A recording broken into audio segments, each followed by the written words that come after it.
Thank you all very much and good afternoon. We have a fantastic panel, as you can see, is already assembled up here. So I'm going to let them, instead of me introducing them, I'm going to let them introduce themselves because they can only talk about themselves in the best of ways. So let's start right here. Laura? Lovely to see you all. My name's Laura Sherbin. I am from Saramount, which is a talent services organization. I'm an economist by training and have been in this space for about the past 20 or so years, partnering with companies. I'm John Lowe. I'm thrilled to be invited back after last year's performance. I support the HR program at DailyPay as Chief People Officer. We're an HR tech platform that facilitates earned wage access and real-time visibility to earnings. Hello, everyone. It's great to be here. I'm Ingrid Emmons, and I work with Aviana Healthcare, and our focus is on pediatric home healthcare. Hi, everyone, and thank you for the invitation. My name is Yulia Denisova, and I lead talent for Fanatics, which is a lead manufacturer, designer, producer, seller of fan gear globally. Hello, everyone. My name is Lauren D. Williams. I am Senior Vice President of Organizational Culture and Change Management at SiriusXM. That means a lot of things, including employee experience, employer brand, diversity, equity, inclusion, and belonging, internal communications, and as I mentioned before, change management. Now, there's one thing I want to do a speed round very quickly, and I want to start with you, Lauren. What is one key ingredient, and I want everybody to answer this question. What is one key ingredient that you feel is essential to cultivating a thriving company culture? I'm glad I get to go first because I might be stealing John's answer. Oh, no. Another dud year. Thanks for nothing. But it's something that he actually mentioned on our prep call for this conversation, and that is authenticity, because it's really important to stay true to your DNA as an organization and what you stand for, what you believe in, your values, in order to make sure that that culture is actually something that's successful in your organization. So I would say authenticity and being true to who you are as an organization. Okay. Yulia? I mean, I actually want to piggyback on that and say not just be authentic and genuine. And, you know, as we said, all of us have different needs, all organizations are different, and, you know, the cultures are unique. But also being clear in communicating that to our workforce so that we don't have unrealized expectations. We're all looking for, you know, our own specific experiences, and we want to be, you know, a part of that culture, included into the culture, relate to that culture. So being clear and precise and communicating what that genuine, authentic culture actually is. Ingrid? Both great answers, and want to build on that further. One of the things that I believe as HR professionals in any capacity is that we have been lying to you for years. There is no one macro culture. Culture exists on the micro level on every team, no matter how big or small, and that's ultimately our goal, right? Our ultimate goal is to build micro cultures that create this overarching macro culture, and that's what we need to strive for. Mm-hmm. John? This is why we invited you back, John. Where's ChatGPT for a good synonym? So mine was going to be authenticity, but I would say that know what you're signing up for. So I think, you know, when you get hitched, you're like, for better or worse, during richness or poorness, sickness and health. I think that a lot of people pander to this idea of who they strive to be, but aren't really going in with their eyes open with regards to the path of, like, the fraught path that's going to take them through. And so I would say it is around going in and being authentic about who you are as an organization, where it parlays in, and you know, preparing yourself for a long journey, because culture is not one of those things that happens overnight. I'm going to go in a different direction, and actually an answer that I very, very rarely hear: listening. It is so important to understand how employees experience your culture. We can all sit on a round table and brainstorm what we think the culture is. We find when you actually ask employees, they'll say, very similar to you said, it's completely different based on their team, based on their work group, based on their identity. And it's only by listening that we can understand how to close that gap and ensure that we all experience the culture that we need to thrive. Well, thank you. Thank you for that. Laura, since you had the mic, let me start with you. You help several partner organizations build effective talent strategies so that they can prepare for the workforce of the future. Can you share more about the patterns you're seeing with regard to culture and inclusion within the workforce? Absolutely. I mean, one pattern that we have certainly seen and observed, a word that you used, inclusion. It's a very hot button issue right now. Even, over the past week, even more of a hot button issue. But the one resounding truth that we hear time and time again from employees is that they want an inclusive culture. They want to feel included. When you measure their feeling and their sentiment around feeling included, it is often predictive of almost every employee outcome that we seek to improve, right? Employee engagement, turnover, absenteeism, productivity, innovation within our organizations, et cetera. And that's truly a pathway to a culture where everyone can thrive. Anybody else have any thoughts on that? No. I think that that's just very poignant, especially where we are in our country and our world. And it's really important, like you said, to ask people to listen to understand and not listen to respond. Those are two different things. And I think a lot of us as humans, we're trained to be ready for a rebuttal instead of really trying to understand where this person is coming from, what is creating those perspectives, because all of us have different upbringings, cultures, backgrounds, experiences that make us who we are as individuals. And so that is what people want to be experiencing. They want to feel like they belong. They want to feel included. They want to feel seen, valued, heard, and understood. And until we get to that point of really listening, I think that that's the hurdle that we all have to overcome in order to make the workplace feel like they are included and inclusive of every single person that makes up that organization.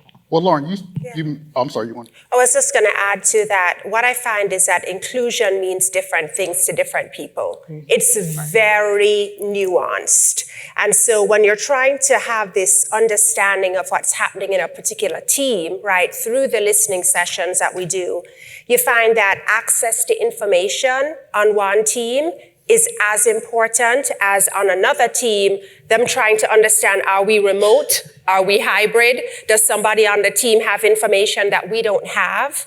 So really understanding how to unpack what inclusion means to that particular person is key.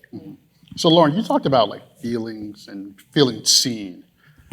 Can you share a bit about how leaders can work with team members and how leaders can be a part of making people feel seen? And what are some of the strategies that could be upheld for that? I think the number one ingredient to a successful foundation is building this sense of trust.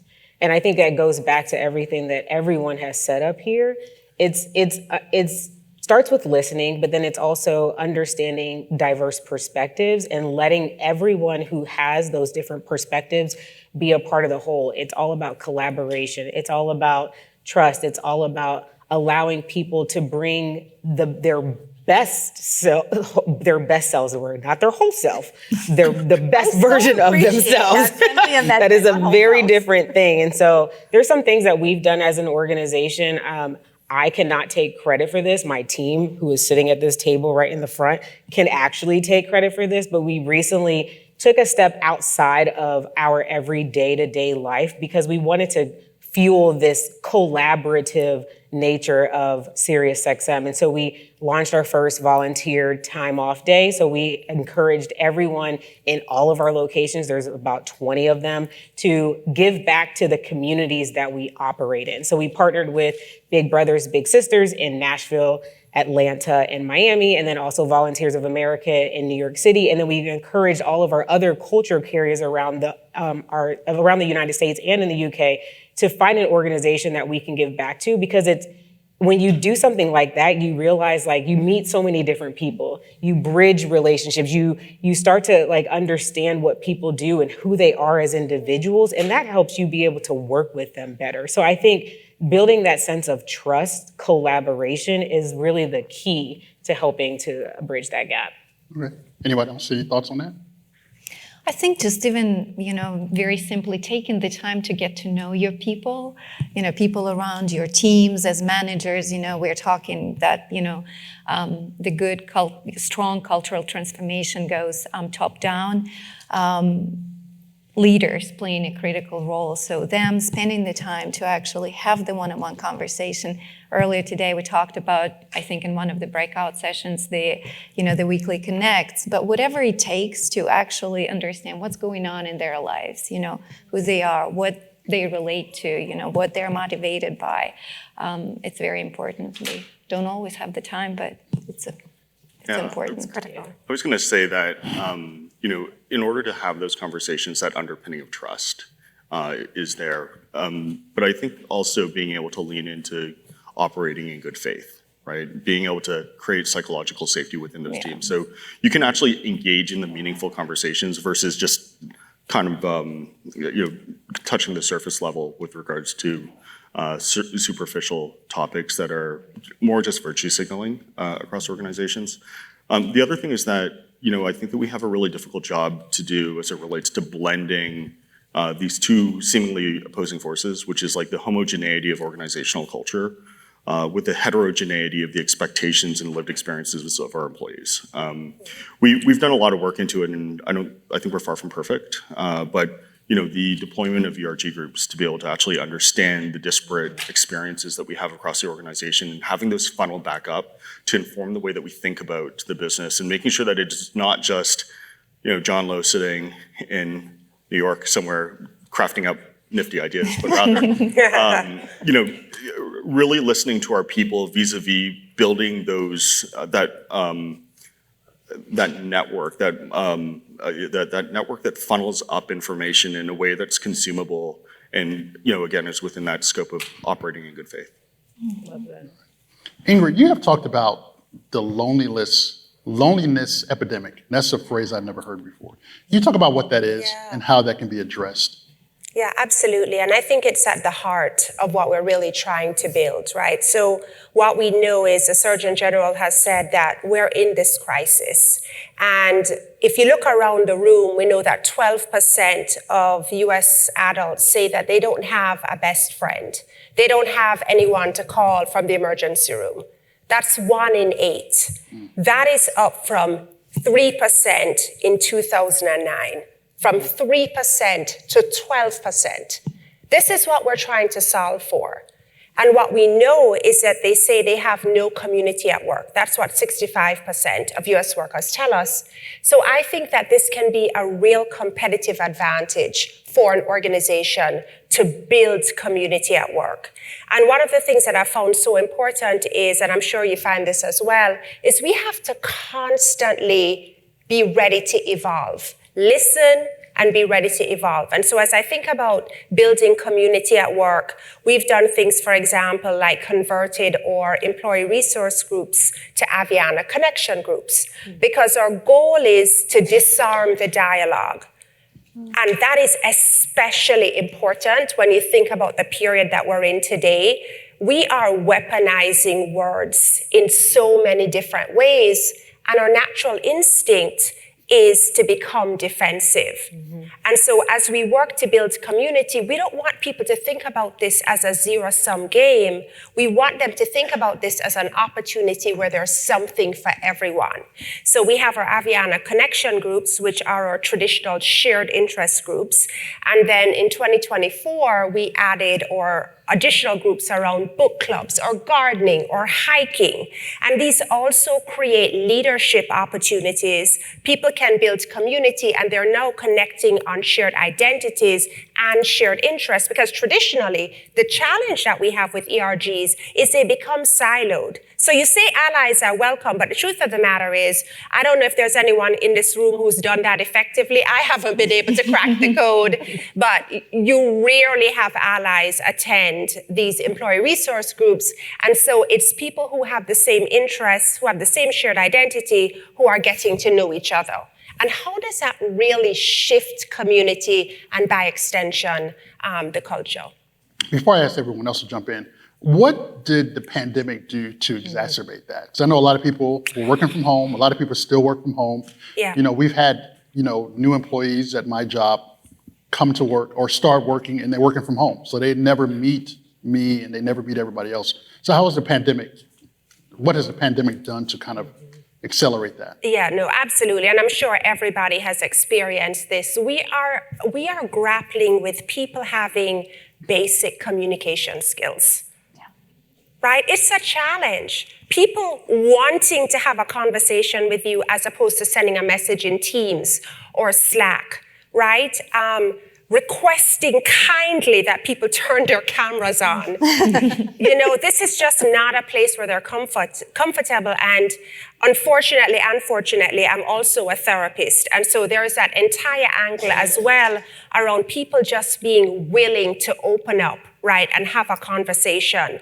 It's very uncomfortable. And as we shift, I'm sure everyone's experiencing this as well, from this model where people were 100% remote to slowly but surely moving to hybrid. In some cases, they're coming into the office all at once. I'm finding the challenge that we have is that people come into the office and they shut their doors and they get on the Zoom call, right? So why come in? So we're not really even solving that challenge unless we're intentional about it. But, would love to hear from others as well around this challenge. I think, go Okay, ahead. Julia? No, just one practical idea, which I actually picked up from one of the companies I worked for before, was the buddy system. And I'm sure that many of us are actually using that. It's so simple. It doesn't cost us a penny. But it makes such a difference for the newcomer going through a stress of changing the job, learning the new organization, understanding, how to actually be successful here. What are those, like secret rules that, no one's talking about, but they exist.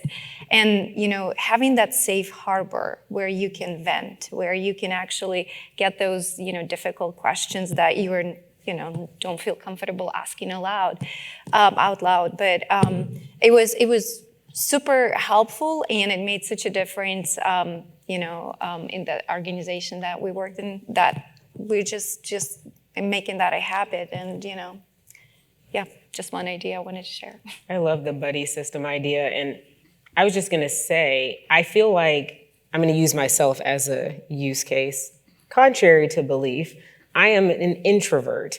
I am someone who can exhibit extrovert characteristics when needed, but I actually am an introvert. And I think the pandemic allowed me to go deep into my introvertness. And so technology was amazing. It allowed us to stay connected to each other. It was this amazing communication tool that we all needed during those years in order to do work. But as we come out of that, I've had to lean on my buddies, really just put myself out there, go to the office, speak to everyone. And because I am able to tap into those extroverted sides of my personality, it comes naturally for me, but for others, it does not.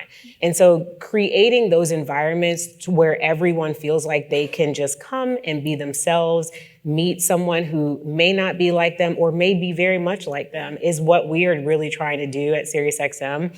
And so earlier today, I talked about culture carriers. We're actually merging that into steering committees that would be prevalent in every single one of our offices. And they have an executive sponsor in every location. And we have people, it's a self-nominating system. They can sign up to be a part of this steering committee, and then they start to celebrate moments that matter for their specific office. Because every single office, even though it's underneath the one SiriusXM umbrella, there are certain identities that are within every single city that we really want to highlight. So I was telling Ernie today, we have a wall that says the South's got something to say, which is a documentary that he produced. And I'm like, oh my gosh, you're the man. But like, that's something that's very prominent in Atlanta, but it may not necessarily be as prominent in Ohio, in DC, in Michigan. And so we're allowing people to identify those opportunities, those different passion-based ERGs, to really be able to create connection with those who need it most, including myself, in order to not be a part of that loneliness epidemic. Yeah. I have to admit that sometimes when I'm in the office, I still dial into my Teams calls. So. Because it's easy. Yeah. It's easy, but like just because it's easy doesn't mean that it's helpful Are you to saying everyone I'm else. not being social? No, if that's what you got from that. Ingrid says you said you're a therapist or counselor. I am. Oh, you I am. just wanna- You need me to pass out my cards? You're getting some free services. Go ahead. But to your point around programs, you mentioned the buddy system. I'm sure we all have similar programs by different names. One of the things that I've found to be really helpful in our environment is instead of having speed dating, we have speed networking. And so we do that once a month. We're nationwide. It's 35,000 employees. So you hop on that call. We do breakout sessions for 2 minutes at a time. People connect, and then those connections continue. And it's really amazing to see because it's almost they self-select. I was going to say that, Ingrid, I know those people who come into the office and check themselves into a room. I'm pretty much convinced Not that they check themselves in. I'm pretty convinced that they pull back on their pajama pants. It's kind of like a security blanket. The one thing I was going to say is that during COVID, I think we learned a lot of things about how organizations work and what things don't work. Being able to, Zoom is really good for a lot of things. So if it's a transactional project management related task, super good. I have every day from 9 till 5 o'clock, 16 half-hour sessions that you can book with me. I'm like a therapist too. But I think one of the things that we underappreciated as leaders was the value of osmosis. The value of osmosis and the value of being able to actually have people go and work together. And the transfer of knowledge that happens when you put people in the same room. And it's funny, I think about events like today and the value that I get from listening to speakers, but the value of lining up for lunch. I don't know if that was planned by the day one folks, or that line was long. I networked a lot. We should do it again next year. But I think that again, especially for our junior employees, the value of being able to have that tutelage that takes place, and and doesn't meet the threshold of I'm going to carve out 30 minutes to go and provide you with feedback on how you're going to go and run a better meeting, but rather this idea of hey, here's a couple of pro tips, right? I've seen some stuff.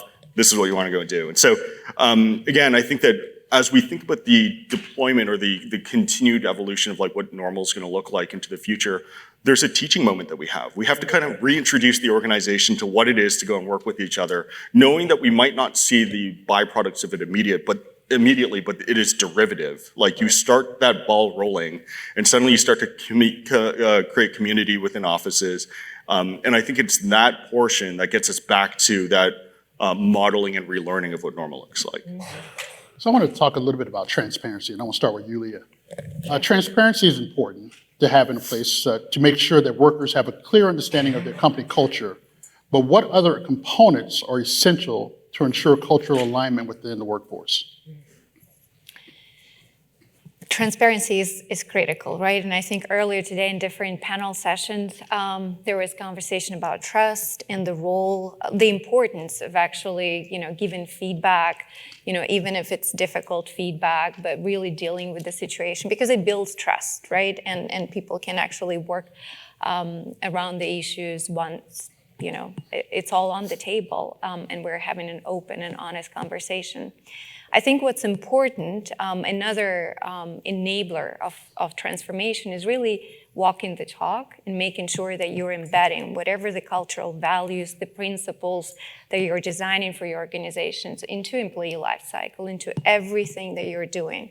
So we, for example, right now at Fanatics are actually, for those of you fans, you're probably familiar with, with the company and the history. But we're going through a major transformation. So we started 10 plus years ago as a startup organization and have been on this immense growth trajectory over the last years. Right now, at peak season during the games, we employ up to 22,000 people. We serve, 100 plus million fans globally in 180 countries. It's no longer, a small startup organization. But that DNA, that growth, that hunger, that energy kind of still remains. And, we actually treat ourselves as a mature startup organization and really kind of, try to retain that. So as we've been scaling and growing, and we're a pretty complex business as well, ranging from e-commerce to complete AI and technology transformation and manufacturing facilities, warehouse facilities, distribution centers. I mean, it's a very complex supply chain. We realize that it's very kind of diverse workforce, and it's no longer that group of people that started that startup, right? And that mentality.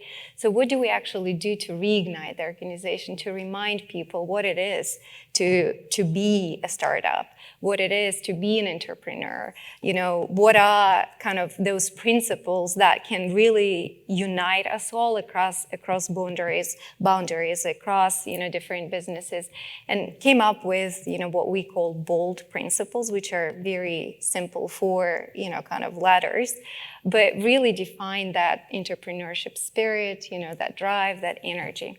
And so to your question, Ernie, what we've done, we've actually embedded this bold into every, part of the life cycle. Hiring, we're talking to candidates about, what it takes to be in this organization, to be successful in this organization, the immense pace, the speed, the go-getter attitude, determined, relentless drive, not taking no for an answer and, failing forward, nonstop, running, I was talking to someone asking for permission, for forgiveness, not permission, but really, really kind of going out there so that it's clear and people actually know what to expect in an organization. The other thing we've done, we've actually embedded that into performance management, and we're formally evaluating people on not just, what we're doing and the actual results, but also those bold principles, how, fast we are, how resilient we are, how, are we actually building those championship teams and that culture, that winning culture that helps us win in the marketplace. We've started with the top of the house, the leadership team, the senior executives, but later this year, we're actually scaling this across every single person in the organization, because for us, these are the principles that really, tie us together, whether you're a forklift operator in the distribution center or, a software engineer in the Silicon Valley. These are the things that we stand for, and, making it real, I think, walking the talk and, That's good. Yeah.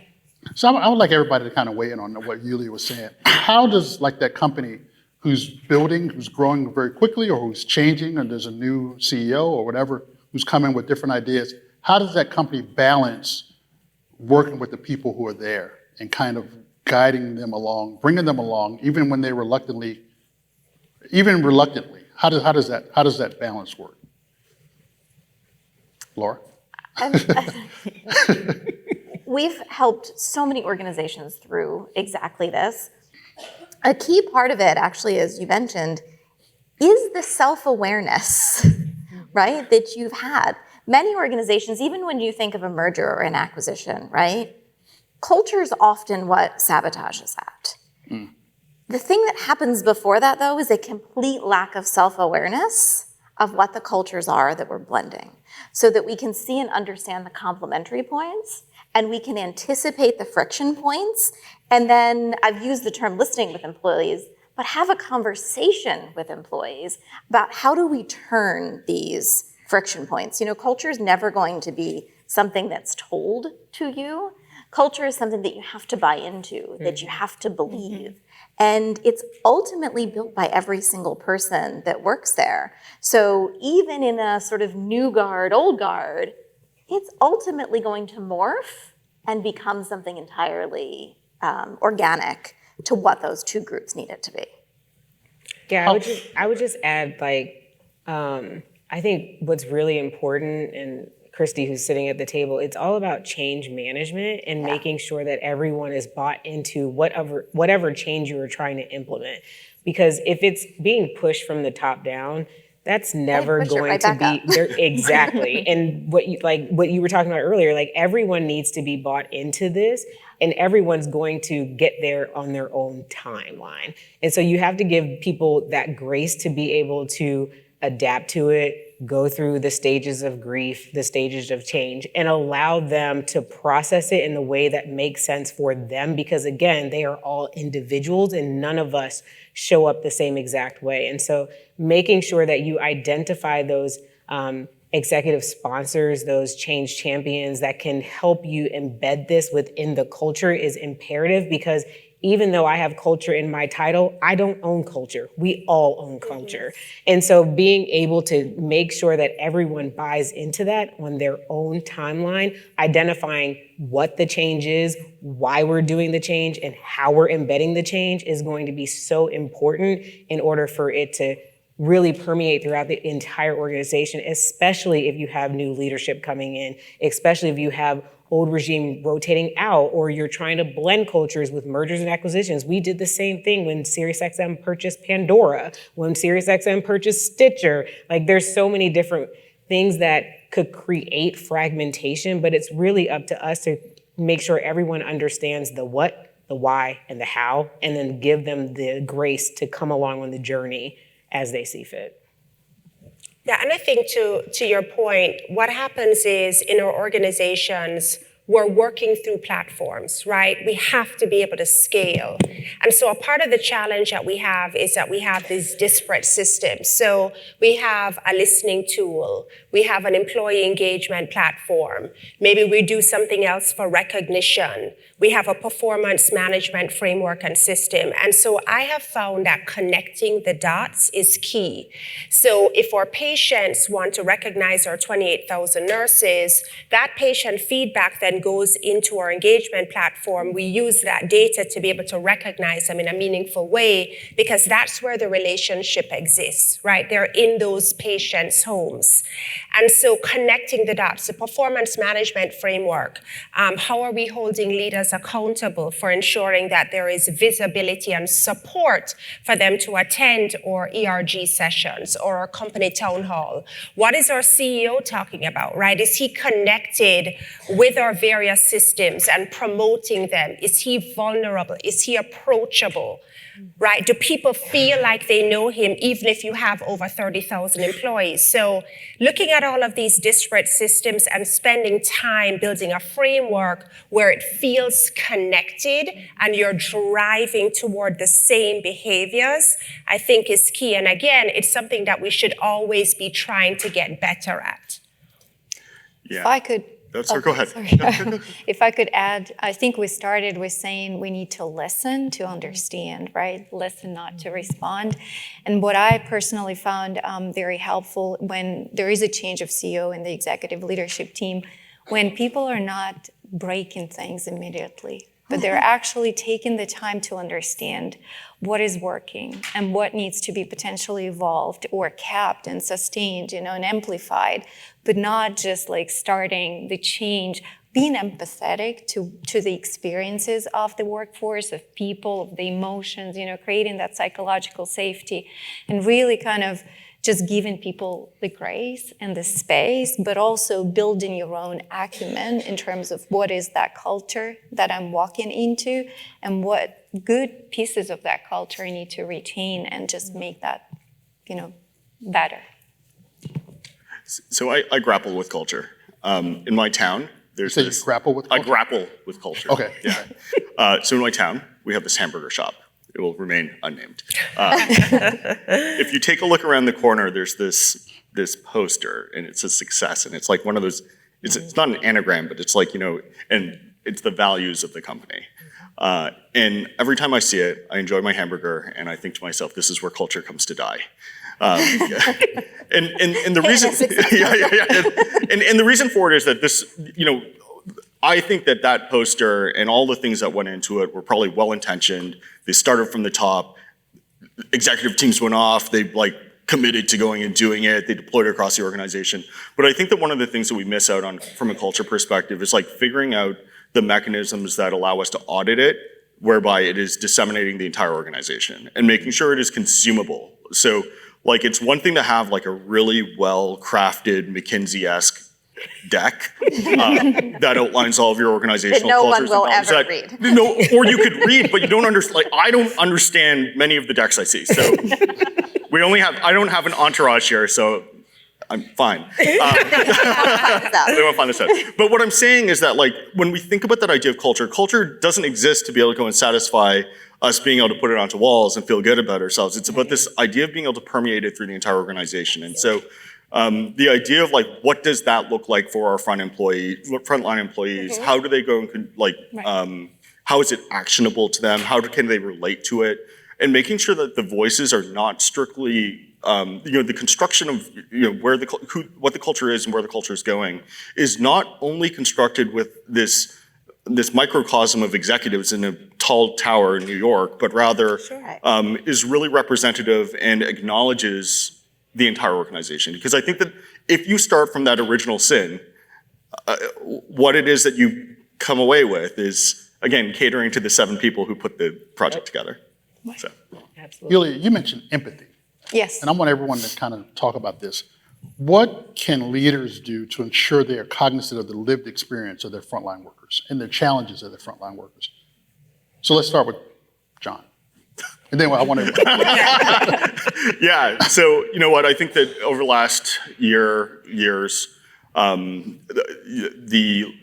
this idea of lived experience has come to light. And I think that a lot of organizational leaders, myself included, have probably a deeper respect and appreciation for what that is today as compared to as recently as 5 to 10 years ago. And so things that we have leaned into is, again, to one of my earlier remarks, is recognizing that we have a heterogeneous population whereby there are a lot of different viewpoints on a lot of different things and a lot of different lived experiences. And for me to be able to go and telegraph as some sort of external arbiter on what that's supposed to look like, again, I think sets us up for failure. And so we've been very deliberate about the way that we've structured programs to create communities within our group. And they ladder up to a DLC, or Diversity Leadership Council. And that council itself is, again, aids in being able to go and distill it down and make it actionable for our organization. And I think that it's, realizing the nature of what the breadth of diversity that we have of people walking into our organizations and how we can go about supporting them without everyone gets a COVID-19 inoculation, but rather really understanding this idea of different people need different things and how do we go about supporting them and starting from that point, from an acknowledgement standpoint. All right. Laura? I would say, sorry. No, go ahead. Please. I would say spend time doing the work that they do. Yeah. Right? So we have caregivers in patients' homes. Visit a patient's home with a caregiver. Understand what it means to walk into a home that's filthy in some cases. Maybe there are cockroaches. You wouldn't want to sit and use that bathroom. Understand the challenges that they face on a day-to-day basis. And I would say until you have that experience, I don't know how you can truly understand their lived experience or construct programs or policies to help solve for that. I think it's key. I agree wholeheartedly. All right. Lauren? I work at an organization that provides audio to people. So it's a little different because I personally believe every single individual who works at our organization is sitting from a place of privilege. We get to escape everything that's going on in the world once we come into those walls. Yes, we always bring things with us, but we're more similar than we are different. We're all a part of this collective humanity. But what I will say that both John, I think everybody has actually touched on it, talking about diversity. It is so integral to what we do as an organization.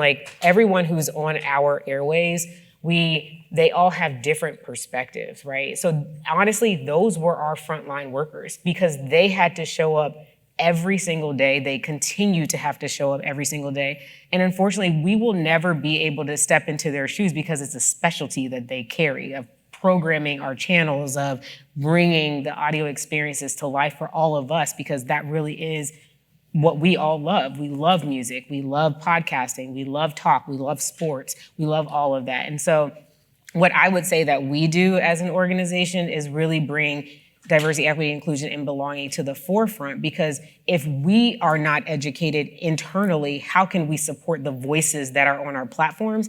And then how can we also give back to the communities that we operate in? Because everyone is a consumer of audio. It's not necessarily only a certain subset of people get to experience it. It is a part of every single one of our lives.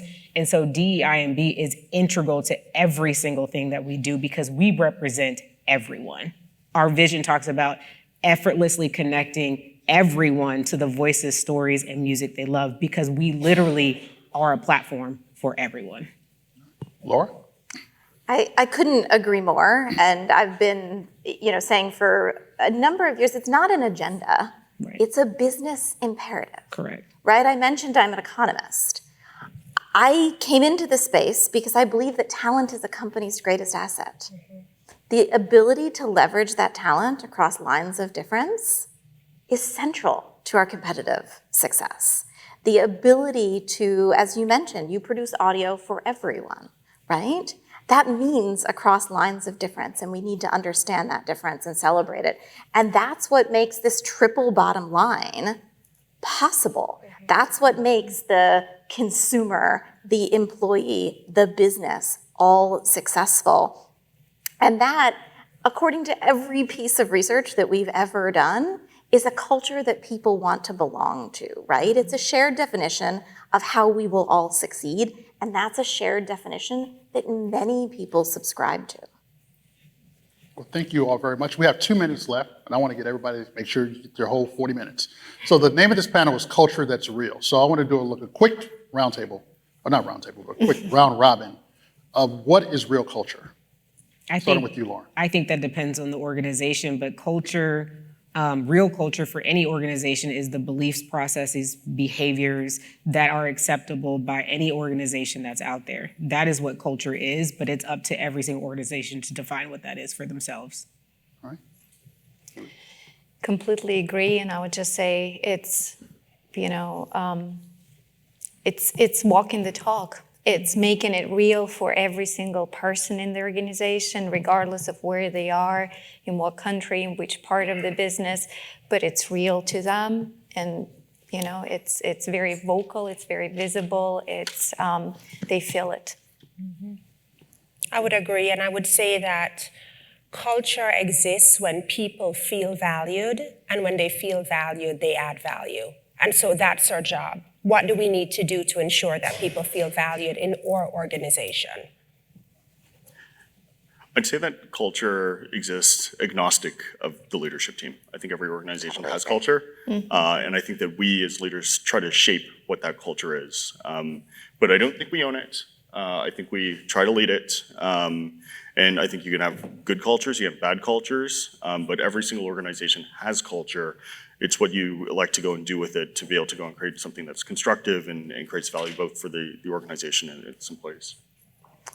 I would say a culture that's real is a culture in which the difficult truths are examined. They're addressed and they're remediated. And that's often the hard work of culture that so many of us forget to do because we don't want to look there or we don't want to tell our leaders that their McKinsey PowerPoint, and I have dear friends that, that their McKinsey PowerPoint actually didn't mean much to many of their employees.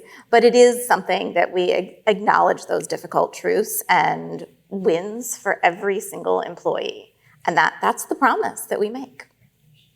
Well, thank you very much. I want to thank the panel. I want to give the panel a round of applause for a wonderful conversation. I want to thank you, Lauren Williams of SiriusXM, Yulia Denisova of Fanatics, Ingrid Emmons of Avania Healthcare. Did I say that right? Aviano. Aviana Healthcare. John Lowe, Daily Pay, and Laura Sherbin of Seramount. Thank you all very much. Give them another round of applause. Thank you. Thank you.